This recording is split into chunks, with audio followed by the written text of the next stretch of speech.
as part of the closing ceremony of the Centenary celebrations of Laban Bengali Boys Higher Secondary School, Shillong, which had completed 100 years of its service to the community.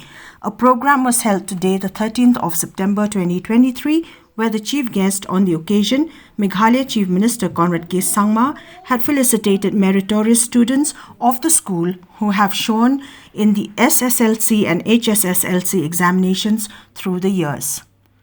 Also present was guest of honor and Minister in charge of Education Department, Rakam A. Sangma, the principal of the Laban Bengali Boys Higher Secondary School, Shillong, Dr. Mrs. Rinku Bhattacharjee, the patron of the school, Manas Chowdhury, also the president of the managing committee of the school, S.K. Chattopadhyay, students, teachers, invitees, besides others. A centennial souvenir and book were also released by the Chief Minister during the event. While congratulating the school on completing 100 years and wishing it the best for the coming 100 years, Conrad Sangma said that the school has done commendable service to the community by bringing up many bright students through the years and is continuing its momentum towards paving a bright future for the youth.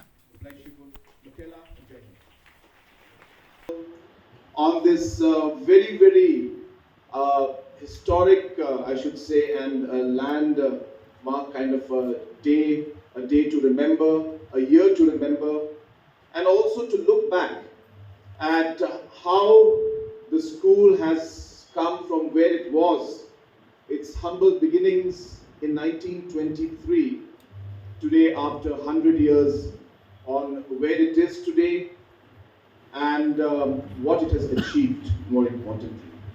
And I take this opportunity to congratulate and give my best wishes to all the managing committee members, present and the past, who have contributed to making the school what it is today, and also to the teaching and non-teaching staff and the principals, that is now and of the past, who have again contributed to making the school what it is today.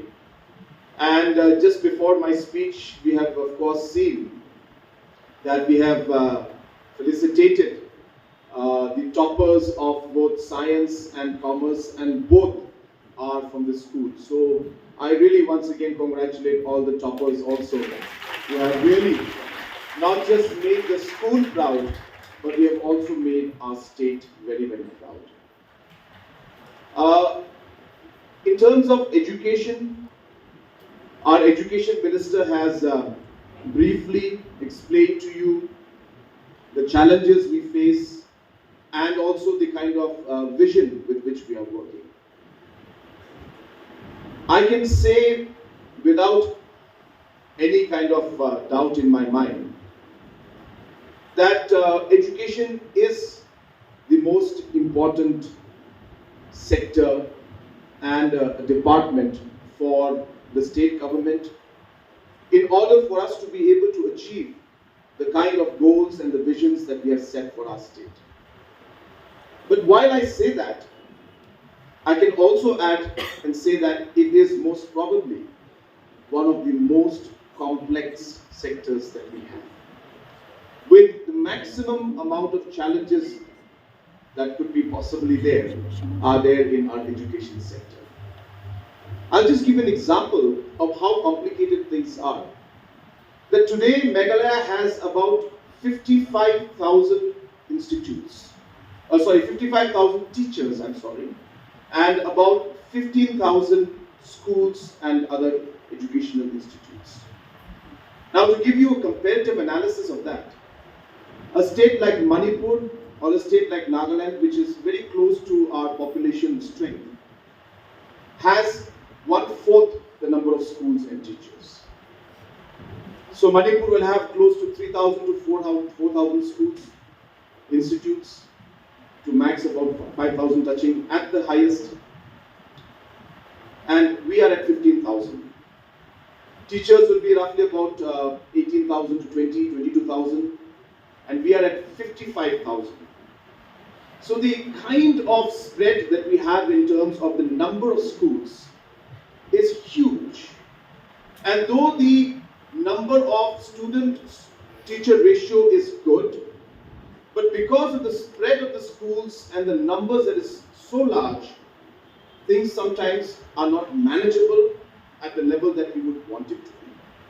Now, can we reduce the schools? Of course not. It's a challenge. But how do you work with such a large number of schools? In fact, having schools that some of them, to be very, very frank with you, are today not even having 2 to 3 students. And yet, there are 4 to 5 teachers teaching in those schools. You won't believe it, there are such schools in our state. There are some schools that government supports, but for 3 to 4 years to 5 years, not a single student has passed matrix examination from those schools. Do we close those schools down because they're not performing well? Do we support them and give them another chance? Do we continue as we are?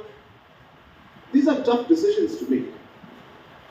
But nonetheless, we have to try and be able to improve the overall situation as we go along.